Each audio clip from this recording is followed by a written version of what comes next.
think small business is the heartbeat of a community. Everything about this place is who we are. M&T Bank is definitely committed to independent businesses. They are just as committed to our success as we are. Hi, good morning. My name is Rob Tornoe. I'm a reporter and cartoonist with the Philadelphia Inquirer, and this is Inquirer Live, Year in Cartoons. I'll be your moderator. In a second, I'll be joined by Pulitzer Prize-winning cartoonist Signe Wilkinson. She'll talk a little bit about her cartoons from the past year, which ones she liked the best, her creative process, and how it is drawing everything from Trump to the coronavirus.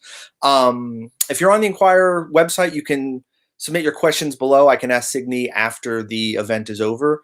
If you're on social media, you can go over to the Inquirer at inquirer.com/live-YIC. That's LIVEYIC. Submit your questions there, and we'll get to them after her presentation. That's pretty much it. So without further ado, let me bring in my pal and my cartooning buddy, Signe Wilkinson. As I mentioned, she is the staff cartoonist here at the Inquirer and the Daily News. She's a Pulitzer Prize winner, the first female to win a Pulitzer Prize for cartooning, one of a few in this industry. She's also won the RFK Journalism Award, Overseas Press Color, just too many awards for me to mention right now, but she is an extremely talented, unique cartoonist, and it is just a pleasure to talk to you. Hey, Sig, how you doing? Good morning. I'm fine. Looking forward to this. Cool. So basically, you've been a cartoonist for going on 40 years now, and 2020 sort of was, in many ways, the most tumultuous year anybody has ever spent on this earth. Just talk me through that, what was it like drawing cartoons in 2020 compared to any other year in your career?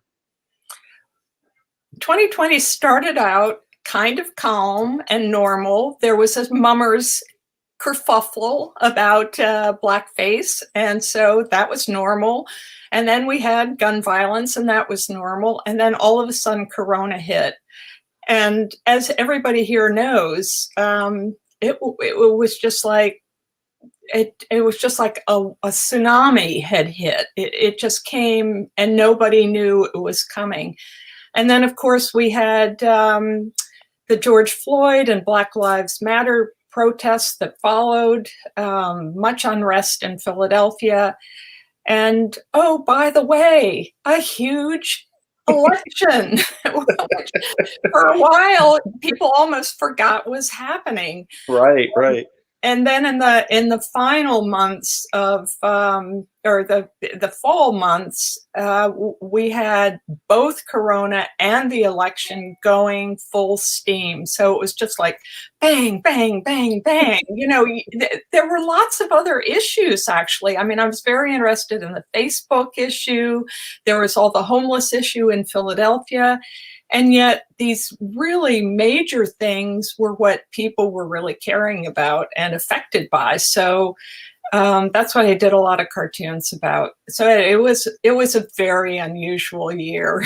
I was going to say, normally we're used to dealing with breaking news, but coronavirus was sort of a breaking news story that's lasted 10 months now, or 8 months, wherever it is. It's even hard to comprehend time. I remember the other analogous time was in 2001, in late August of 2001. Cartoonists were scrambling. The big story was there was a shark attack. And then, of course, September 11th happened, and our worlds changed. And it's really amazing how that focuses your attention on what's really important in life. And I think it focuses all individuals, but certainly cartoonists. It gives you some real hooks to talk about or draw about the news. So one of the things I find interesting about you, no cartoonist has sort of a direct path to being cartoonist. We all have sort of weird journeys, but you have a particularly interesting path to becoming, one of the best cartoonists in the country. So just kind of like talk to me about that. Tell me a little bit about how you got here. Oh, it all started in junior high when my teacher encouraged me, a Moore College of Art graduate, But I had no training until after college. I didn't have faith that I would be able to ever do much with art. We were from a practical family, and I was going to be having to support myself. So I graduated with the all-important BA in English and was virtually unemployable, patched together a lot of part-time jobs, and one of them was as a stringer for the Today's Post, which is now defunct, and then the Westchester Daily Local News, where I was a stringer, not a cartoonist, but I started illustrating my notes, and the paper started using some of the cartoons, and the cartoons got bigger, and all of a sudden they would occasionally use one, and that's what got me started. I've many circuitous routes, but I moved into the city and took actual art lessons. Pretty much, it was remedial art school because I needed intense help. So I went to the Academy of Fine Arts, and I worked at the Academy of Natural Sciences, which was great. What a wonderful, wacky, crazy, fabulous place that is. And built up a portfolio, and I had gotten to know Tony Auth, who opened the door to doing some freelance work at the Inquirer. And then I wandered upstairs and did work at the Daily News and started filling in when they were on vacation, both the two cartoonists.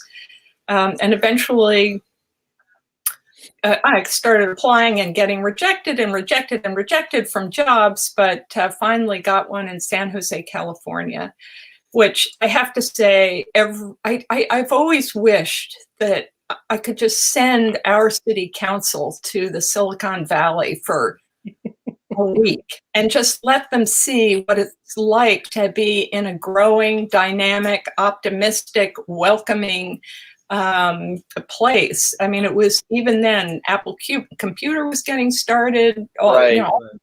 So it was very, very different, and good for me to know that it existed, because when I came back to Philadelphia in '85, right after the move fiasco, Philadelphia was not a bustling, growing, optimistic city. So that's when I got started. So over the years, I mean, you've drawn politicians nationally, locally. Who are some of the best politicians or local officials that you've had the chance to draw over your career? Well, I've had quite a few, I think 5 mayors now, and each one has offered opportunities, plenty of them. I've pretty much enjoyed each and every one of them, because so much happens in Philadelphia, and the mayor's, of course, the head of the city. So and they've all been he's, gets the attention. But there have been other politicians too. I remember once we were in up at the Daily News, we were having some people had come in to talk to us. Vince Fuma was one of them, and a guy named David Cohen, not David L., but David Cohen, who was a city councilman and a real advocate for the poor and disenfranchised, and a real consumer advocate. And at the time, I was about 12 months pregnant, and I got up to excuse myself because I had to go out very soon. And David Cohen goes, "Wait a minute, I need to talk to you." So I'm standing there in complete distress, and David Cohen is lecturing me on one city issue or another. Right. Do you get that a lot from people that you draw? I imagine, like, sometimes the reaction is, "Oh, thanks for drawing me," and other times politicians are probably just really angry about how you portrayed them. Well, I think our politicians have been fairly smart. They just they personally don't ask for them. But what happens is their friends or enemies ask for them. Right, right. So sometimes they get slipped out to the wider world. My favorite one was this way back when the Pennsylvania state legislature, which is just like a fountain of cartooning material, designated the mushroom as the state vegetable. Okay. It was quickly pointed out that mushrooms aren't vegetables. They're funguses. So I did a cartoon with the entire state legislature, and instead of people, it was the state fungus, which was a mushroom with the state frog, the state fly, the state rock. We're all at their desks, and Bob O'Donnell, who was the head of the House at the time, wrote me this very formal letter saying that we designate Signe Wilkinson as the state vegetable substitute. So that is my most honored distinction. So getting to your cartoons this year, I know you've assembled a handful that you kind of think sum up the year. The first cartoon features the new police commissioner, Danielle Outlaw. I'm assuming this is obviously the first time you've drawn her. Just tell me a little bit about this cartoon. It's sort of an innocent way to start 2020, but it still also has like a sort of punchy message. Well, she was coming into a city that this year just started off explosively with gun violence. I mean, it went up right away. It was kind of shocking. And, I've done gun violence. I have done like 500 cartoons on gun violence, which of course have done zero good. So I don't know why I bother, but at any rate, I feel like that keeps the pressure on this horrible plague. And she was coming in from good old Oregon, Portland, Oregon, which is not exactly the crime center of the universe. And I just thought it was important to just set it up. And I'm feeling a little sorry for her. She's coming into a big, an enduring epidemic in Philadelphia. And I really enjoyed drawing her. She has, I know she was criticized for her hair, but for a cartoonist, it's great. I appreciate that. And a nice contrast with our extremely modest looking mayor who never really looks exuberant or happy about life. So this is sort of a theme you go to with a lot of your cartoons, the gun violence in the city. I'm imagining it's something that you've grappled with in your 30 plus years of cartooning. I'm sure it ebbs and flows, but it's sort of an issue that's always here. It is. I used to work on a project, well, it's still a little bit up in Fair Hill during the 90s, which was then called the Badlands. And it was, it was just terrible what people were living through. I mean, I could, people were, this one woman who was running a daycare or a childcare center just said, it's like living underwater. And to see how people are hunched over and don't walk the streets at night and all that is, is a real reminder of the consequences of the gun violence, on citizens. Right. So when we look at your next cartoon, it also sort of touches on the same theme. This one is, cartoonists, you sort of have, you want to balance your cartoons. Some are funny, some are gut punches. This one really just feels like a punch in the face. Yeah, well, it was. Street sweeping was the big issue. We were talking about moving cars. Well, did we have to move cars for street sweeping? And this was, no, it's worse than that. So yeah, this, as I said, this has been my recurring issue. But let's get on to something cheerier. Yeah, like coronavirus. Yeah. So Yeah, this, so this is your first coronavirus cartoon. This is at the end of February, right? yeah, I mean, Yeah. it's pretty early. We're still kind of in shock and not knowing what hit us, but it was clear that it was a wall was not keeping the virus out. We were already infected, and so that was my first go at what has been. I've done lots of cartoons with that little virus as sort of a character all by itself. Right. And at this point, we're still wondering, obviously we knew the coronavirus was blowing up. We had some cases in the United States, but not a terrible amount. So was this going to be SARS? Was it going to be Ebola?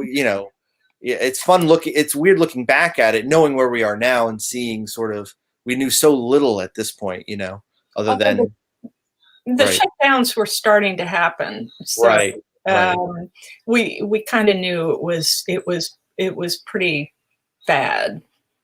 So in your next cartoon, we see someone who we've become super familiar with now, Dr. Anthony Fauci, the head of infectious disease at the NIH.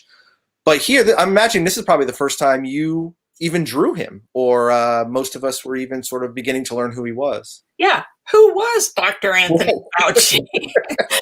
I mean, I didn't know until he and Deborah Birx, the woman with the distinctive scarf, showed up at these press briefings. And here, I mean, this is what is so amazing about it at the time, and that's April 3rd. Right. We are anticipating that it might possibly be 200,000 deaths. Right. And I remember saying to my husband, "Oh, that'll never happen." Yeah, same with me. I mean, we were talking about, my son is in kindergarten, and we were talking about, well, he'll only be out of school a couple of weeks. Yeah, good luck with that. Yeah. So that's because now we're up to over 310,000 and climbing. So yeah, it's crazy to look back, and this is only a handful of months ago. The one thing I'd like to say, I mean, you're talking about this first time I've drawn someone. It's kind of, this is always a challenge, is how you capture someone you haven't really looked at a lot. Right. Well, my Trump by now, as you will soon see, is very stylized, and not like my very first one. When these two, well, you can see it right here. He's more of a caricature than the other two, and that's because you want people to go, "Oh, I know who that is." Right. You don't want them to go, these are weird people. So, any rate, it's I use a lot of I love Google Images. It makes it so much easier to do a caricature. In the old days, we had to go down and pick. We went to the morgue, which was the library inside the newspaper that had cases and cases of photographs, and you would have to go to those photographs and pull them and take them out like you would a library book, and then go up and draw. So it's a lot easier now for source material. Yeah, I used to have a file on my desk of when I cut pictures out of the newspaper just so I had them to look back at. Well, when I was a student, I used to go to the free library. They had a whole room that was just files, and I could pull photos of locomotives or whatever. Right. That room is no longer photographs. So with your next cartoon, this is also another victim of the coronavirus, is sort of education and how it impacts different families differently. Right. And we were debating it even then, but in person versus virtual with somebody at home with a good internet connection and an adult in the room, and someone, a kid who has a working parent in a sketchier neighborhood in a poor house who barely has internet connection. And I think it's going to prove to be one of the great tragedies of the pandemic, because not only have 300,000 people died, but millions of children have been set back in their educations. And we don't have all the stats yet, of course, but I fear that it'll be the poorer kids among us. And that's just not good. I mean, we were already working to try to close the divide between wealthier districts and poor districts, and this is not going to help. Yeah, and like you said, it just hits so many different neighborhoods and individuals differently.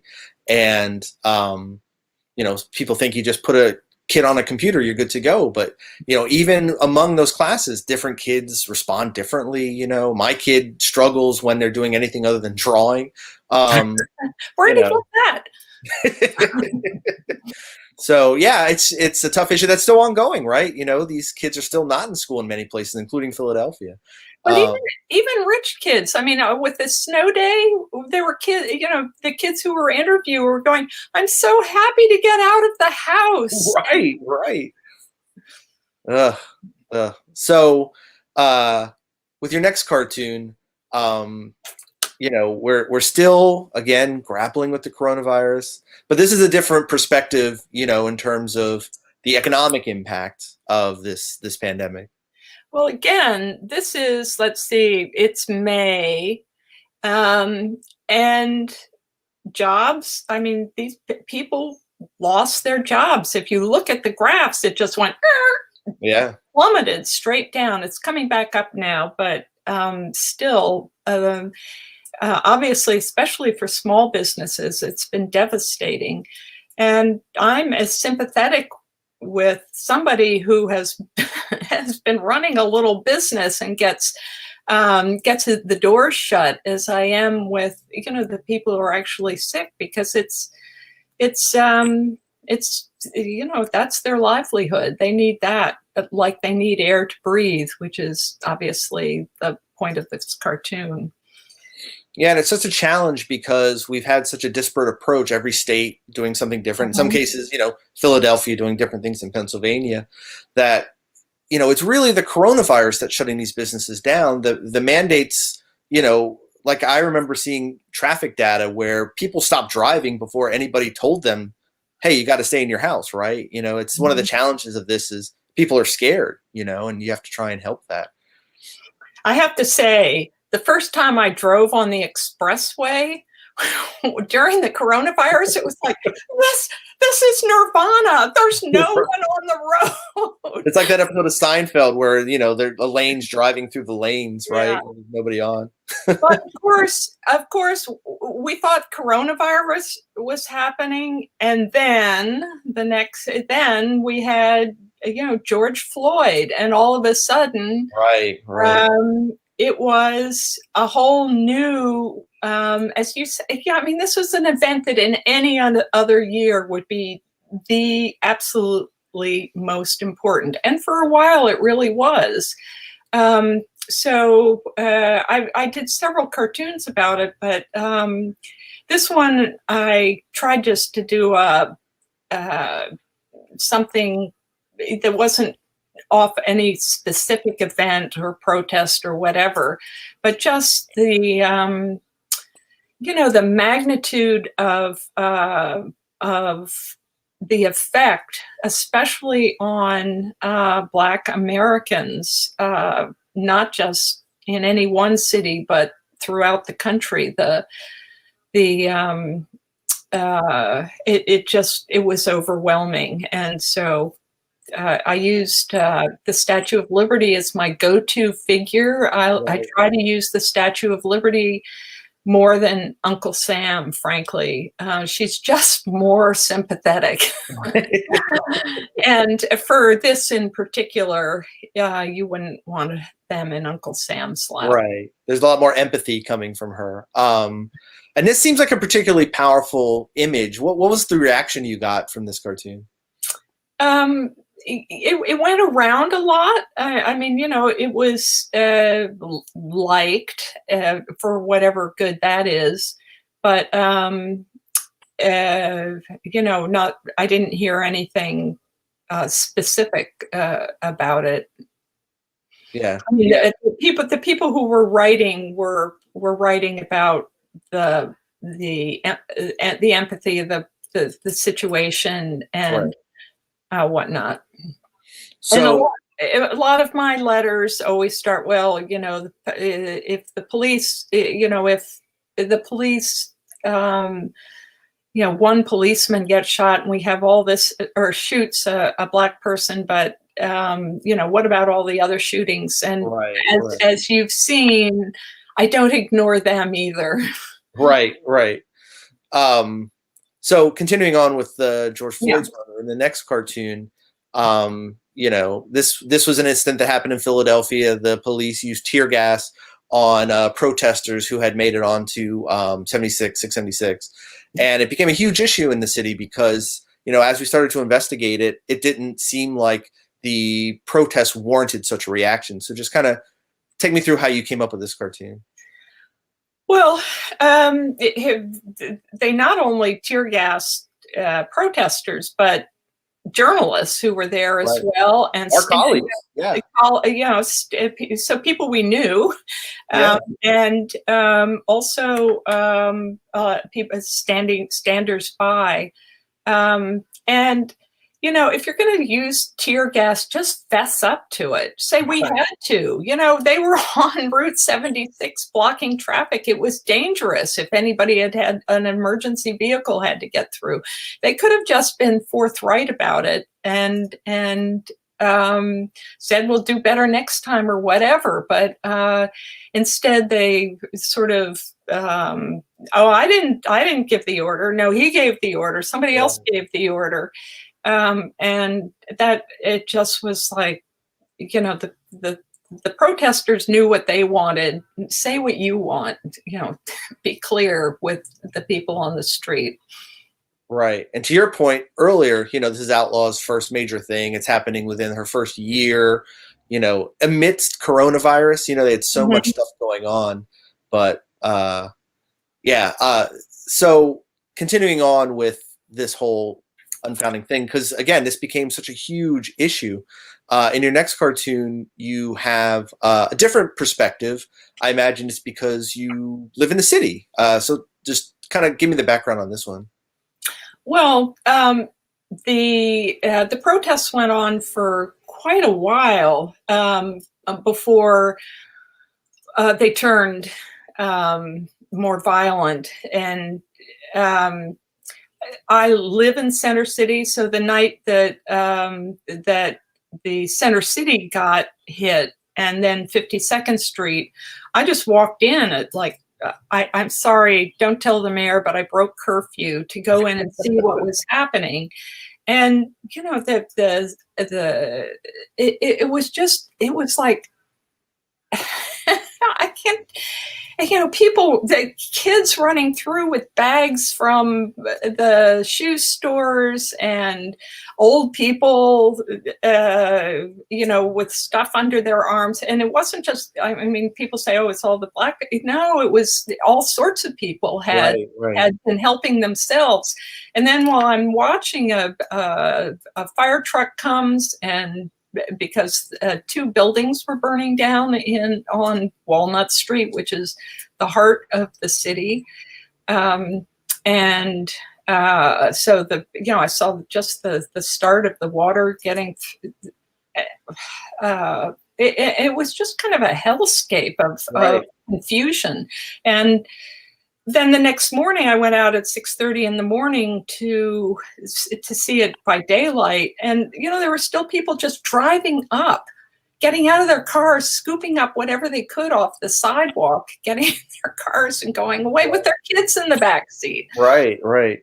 And I saw one guy, this was a white guy. I mean, you know, it's not all a race thing, but walking down 22nd Street with like a cart from a hotel filled with goods. Right, right. So, and then I went up to one of the neighborhoods and talked to merchants up at Germantown and Lehigh.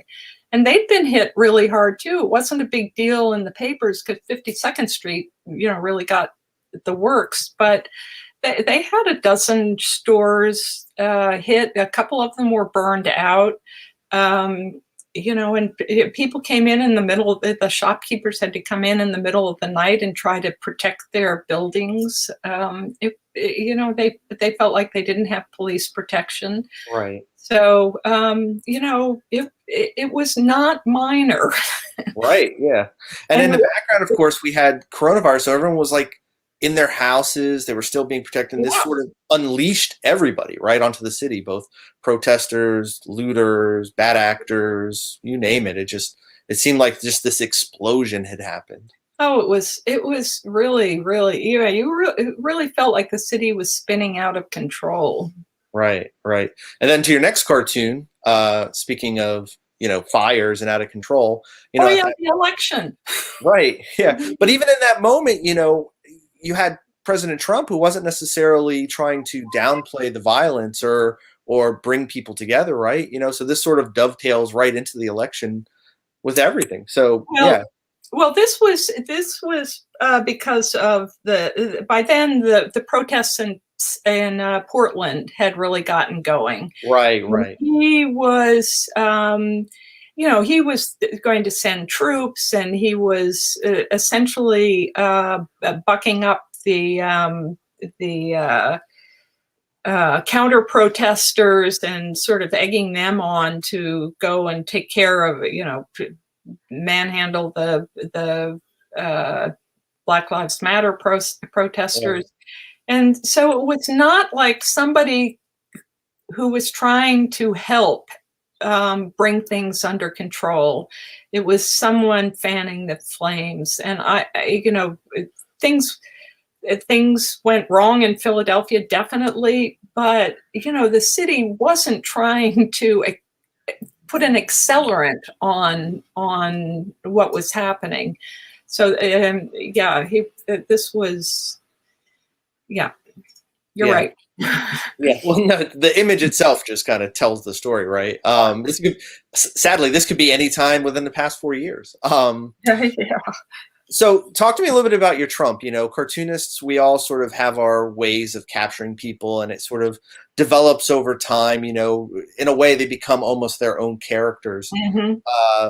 Just tell me about your Trump, like how he's evolved over the past 4 years. Well, his hair, you know, had like a little helmet, and I just kept bringing it out farther. And actually, the very first one I drew of him before, this was during the primaries in 2017 or 16. I had his hair go out like and over the border, and immigrants were running up and over his hair and into the country. So it just seemed to work for me, and so that was my handle on Trump. And also he'd go off and play golf at his own golf clubs or his own golf resorts. So I just put him permanently in golf shoes too. And you have the insanely long tie as well. That seems like a trademark. Yeah, he's kind of tucked it in recently, but yes.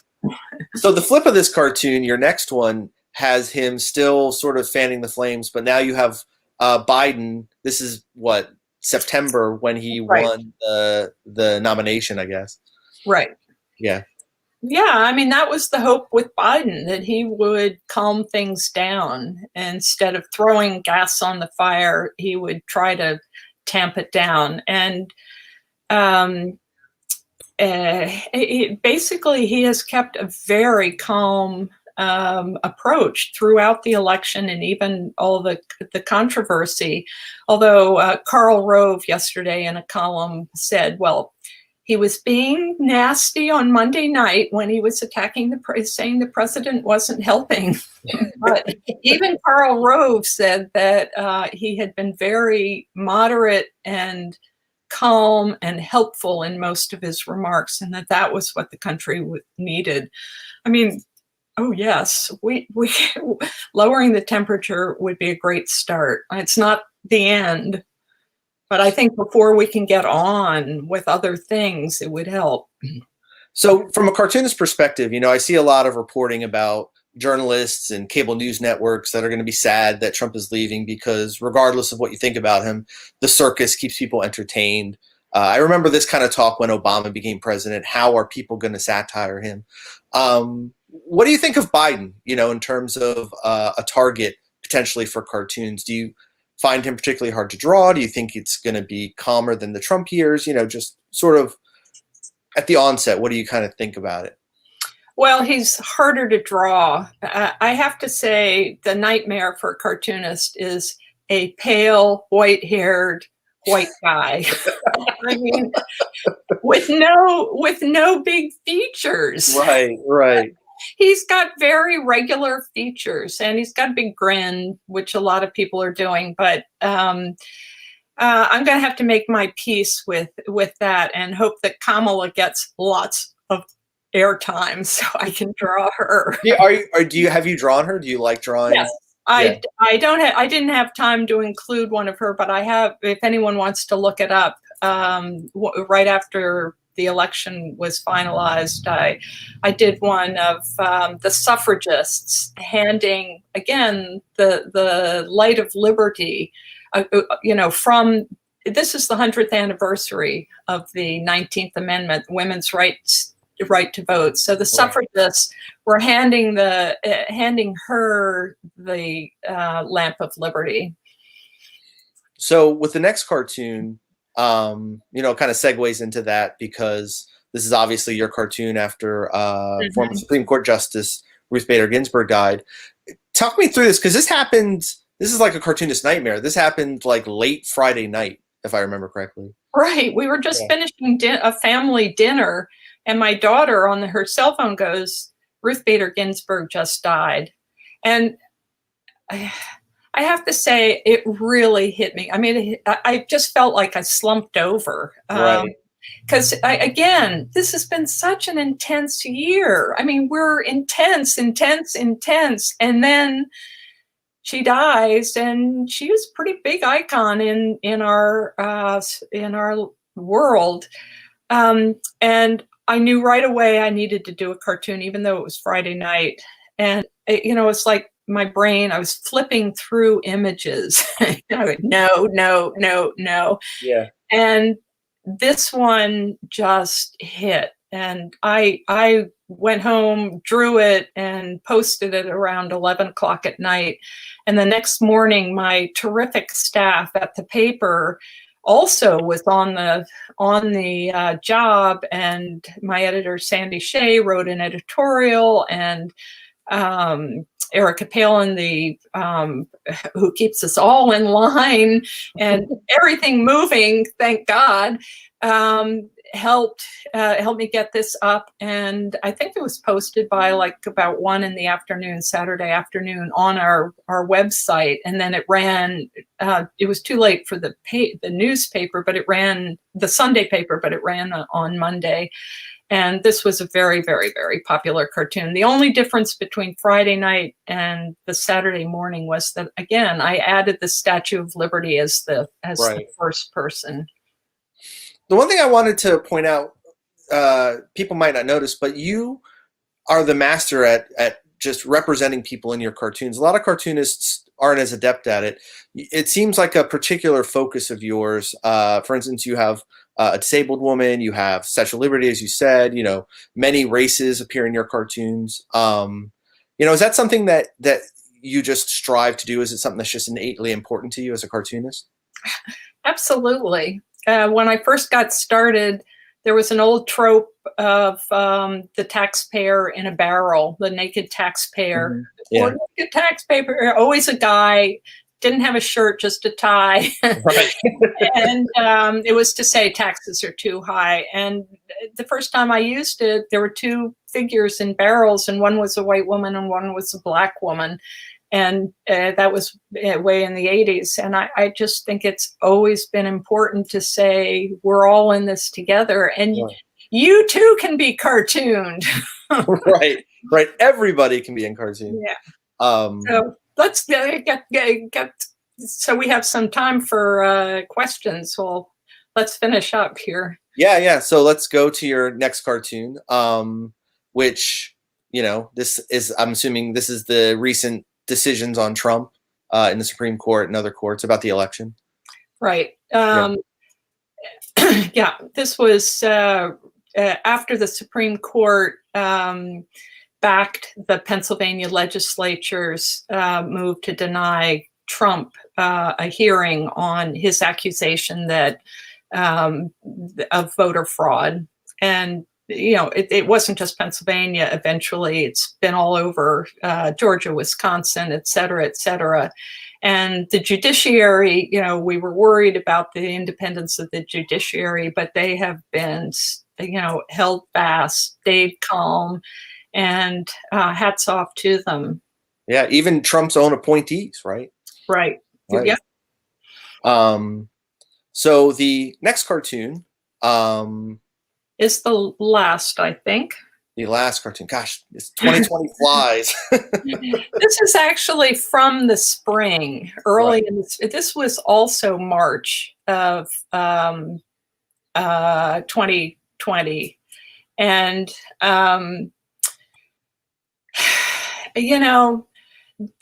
when all of us were dithering, what do we do? Should we wear masks?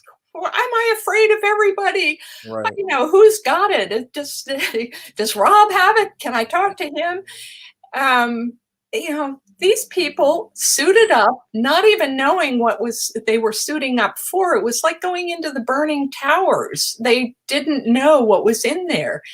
They went into the hospitals. They picked up people at their homes. They cleaned up. They administered the medicines.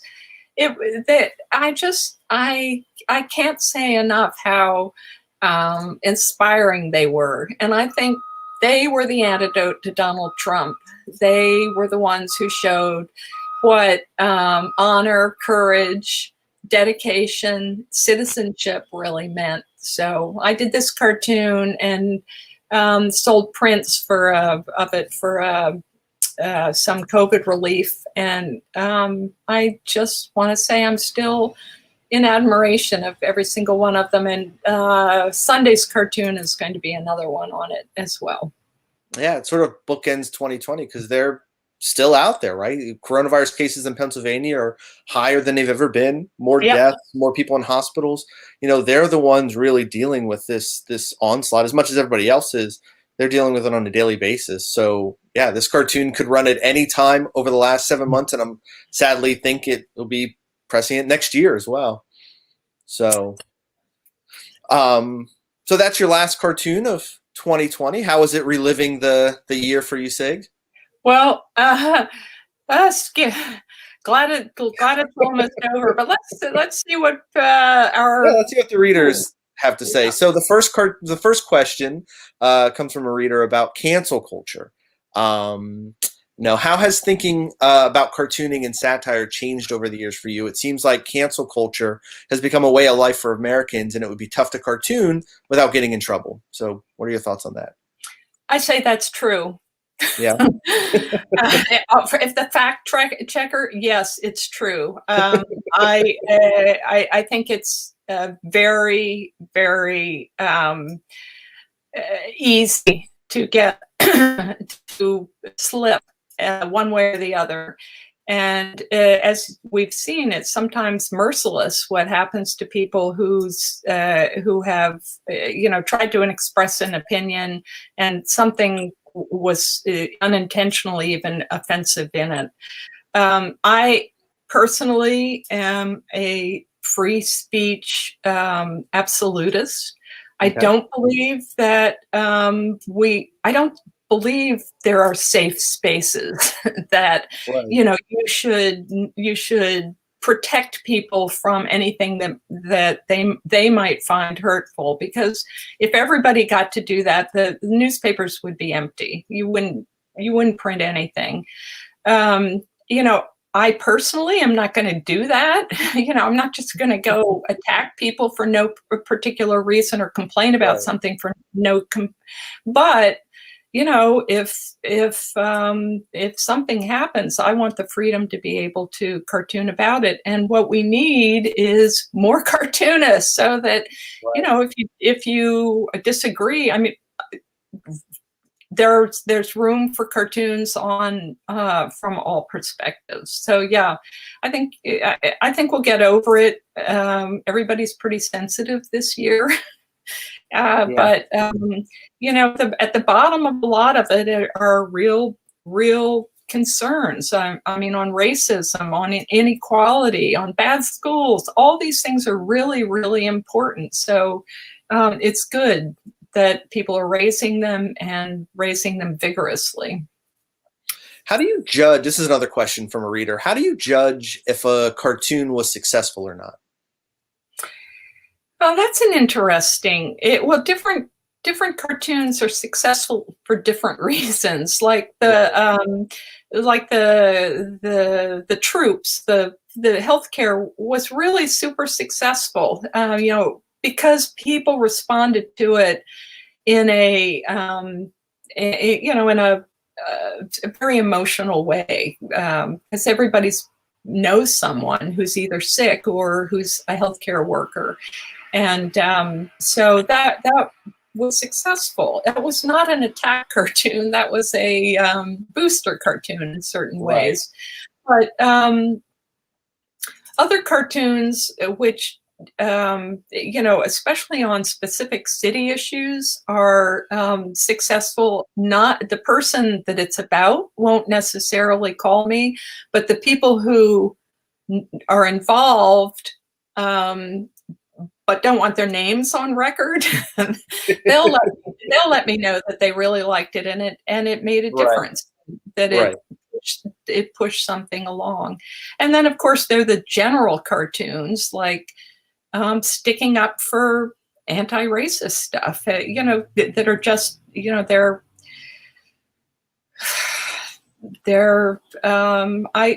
some of them are less successful than others, but people are on the streets agitating for improvements in our society, and cartoonists, I feel like cartoons backing that up are generally a good idea. As I mentioned at the beginning, you're the first female cartoonist to win the Pulitzer Prize for cartooning. So a reader asks, what's it like to be one of the few women in this business, and what advice would you give to your younger self about that? Just pretend you were a man. I grew up in a family where people just thought equality was like, we were all equal. And so that's the basis I proceeded on, and just tried to ignore slights and whatnot, and just figured, if some of the idiots I know who are cartoonists can do it, I, being a perfectly fine idiot, can also do it. And proceeded on. And also, one of the reasons, until the last couple months, I've never done, or I rarely gone on camera, is that I'm glad to be anonymous. And a lot of people have started their hate mail, even now, saying, "Dear Mr. Wilkinson." Well, they never say dear, but they assume that I am a man, and that's fine. I want them to react to the cartoon and not to the person who drew it. I want them, the cartoon exists as an idea, and I want it treated that way. So my secret's out. Don't tell anyone, Rob. I was going to say, you should have worn a mask, or we could have done the digital investigation discovery thing where we black you out. So speaking of that, though, one reader asks, what cartoons have you gotten the most hate mail about? Actually, anything that has to do with religion, that's going to get hate mail. I mean, because that hits a core in people that's beyond politics. Right. And so, I mean, that's what the whole Muslim cartoonist, the Danish cartoonist business was about. Muslims wanted to be seen in a particular way. And if somebody was complaining, was drawing a cartoon making fun of them, ixnay. Another one that really got me in trouble was I included a Star of David in a tiny little illustration, wasn't even a cartoon, when Lynn Yackel was running against Arlen Specter in 1992 for the U.S. Senate. Okay. And there was a big controversy about it, saying that she was, her church was anti-Semitic, so she must be anti-Semitic. And it was to try to tamp down her enthusiasm in the area. And so it was just like, it was a guy holding up a Star of David, and she was a little dog, like a circus dog, like she was supposed to jump through it. And people called me feminists own Goebbels and things like that. My mother called up and said, honey, are you okay? But the problem with that is the no, you can't use my image or my symbol, is that 2 months earlier, I had done a cartoon with an Arab aiming a rifle, and the sight in the rifle was the Star of David. And it was about attacks on Jews in the Middle East. And that got zero complaint because it was obviously supporting the Jewish cause. So, and it's the same with, it's okay to do, the Pope. If you're praising the Pope, it's not okay to do the Pope if you're not. It's, again, it's using imagery, and religious imagery is obviously really, really powerful, especially to true believers. And then recently, the New York Times, the international edition, they got rid of all their political cartoons because of the illustrator. Do you remember that, where he drew Benjamin Netanyahu? I think he drew him as a dog or something, and that got such an uproar. The Times just said, you know what? No cartoons, which doesn't seem like the cartoon to me, but... Well, let me say, the New York Times is just a wimp on this. They can't deal with images that they don't create and control. It's outrageous. I mean, you're blocking a whole way of expression. And they used to have a terrific roundup every Sunday. They dropped that. Right. Yeah, that's gone. Yeah. And they don't call it the old gray lady for nothing. Well, if you're watching New York Times, apologies. No apologies. They're wrong. And thank you, the Inquirer, for running cartoons, not just mine, but yours, Rob, and others. That's right. This is not a safe space for the New York Times. Let's just make that clear. Yeah.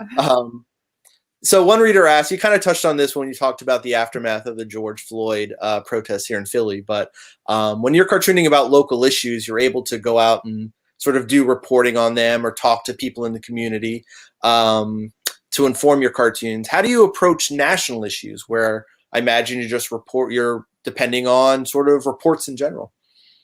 Well, that's true. I try to read widely. I get 4 daily newspapers plus the Philadelphia Tribune twice a week. And I read them, and I try to get a range of opinions and background. It's not like I've never gone. I have gone to a number of political conventions. Like I reported when the Democratic National Convention was in town. I was out on the street that whole week and in the hall a little bit of the time. I've been to conventions in New York and San Francisco and New Orleans. The GOP convention in New Orleans. Sorry, I got them all mixed up now. But Yeah. I try to get out. I go to Washington if there's a big public event. I went down the day after the inauguration for the Women's March and interviewed people at Union Station, both GOP visitors and Democratic women. And so I do try to get out. I don't get out enough. So anybody out there wants to invite me to their event, let me know. I need to get out. Maybe wait a couple months until I get the vaccine, but Right. Onward. So I think we can squeeze in two more cartoons, or two more questions, excuse me. One reader asked, why are editorial cartoons important as a way to communicate a point of view to readers? Because they're quick and they go right to your heart. And you don't have to read a whole long thing. Right. They make visual what usually takes a lot of script to write about. And maybe that's why the New York Times hates them. But at any rate, they're an emotional hit, and that's for good and bad. As I've said, the same cartoon will make somebody really happy and somebody else really unhappy. But it's because it's got an emotional punch, and they're fun, Right. It's fun, and like Rob draws things differently than the same thing differently than I do. So to see a number of cartoons, you see not only different points of view but different styles of drawing, and they're great. I don't disagree with that. That's good. So the last question we'll squeeze in here, I think it's a great question. You've seen the city grow and evolve over the last 40 years. What do you hope comes next for Philadelphia? Well, I'm pretty darn worried about Philadelphia, and I think it's because we don't get out enough.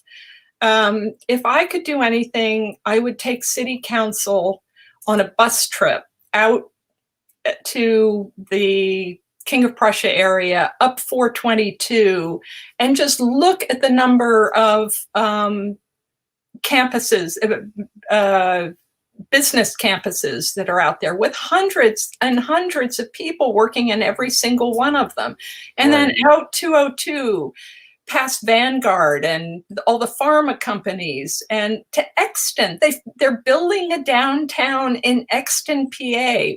When I was a kid, there was a Guernsey cow 30-foot high next to a dairy at Crossroads in Exton. Now it's all pavement. And, the schools there are expecting to expand like 30% in the next 3 years. It's booming, and they have no relationship with Philadelphia, or very little relationship. There's no reason for them to come into the city anymore. The kids don't get a newspaper out there, so they don't see the Philadelphia Daily News or Inquirer. They see YouTube or whatever's on their phone. So I think the city should think about what attracts people, where they want to live, and how we can better accommodate each other. So that's one thing I worry about. I'd also send them to Haiphong Harbor in Vietnam and just have them take a look at what the activity, the other countries coming up. We used to be bombing Vietnam. Now they're selling us sneakers. Right.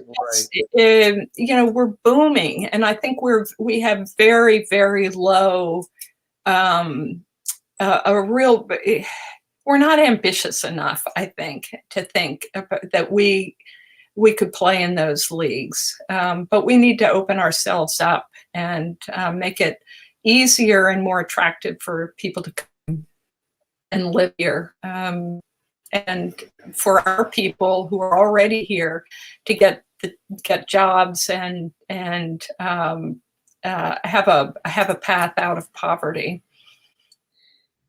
Well, Sig, an hour flew by. I appreciate us sitting down and talking. I talk to you all the time anyway, but this is great to sort of share your cartoons this year and your process and you know, everything else. So thanks for hanging with us, and thanks to all the viewers out there for tuning in. For Signe, I'm Rob Tornoe. This has been Inquirer Live. Thanks a lot. Take care.